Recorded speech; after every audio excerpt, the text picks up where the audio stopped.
How to find Telegram downloaded files into your PC. Hello everyone, I'm here to guide you how you can find the Telegram downloaded files into your PC. So if you want to find the Telegram downloaded files in your PC, you have to follow this step. So first of all, you have to go to your start option and search for the Telegram here.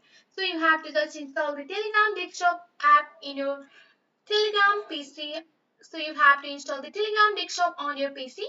Once you are here, you have to go for the one of the chat or the one of the chat here. Once you are on your one of the chat, so if you want to find the Telegram downloaded files, you have to just right click here and go for the save as option here. And here you can see that you can put or it as a music picture here and go for the save option. After you have saved that and go for the this PC option and go for this here. So here you can see that.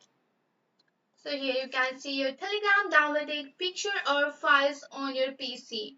So with the help of this simple step, you can easily find the Telegram downloaded files and picture on your PC. That's it for today. If you like this video, please hit that like button and subscribe for more. I will see you in the next one. Thank you.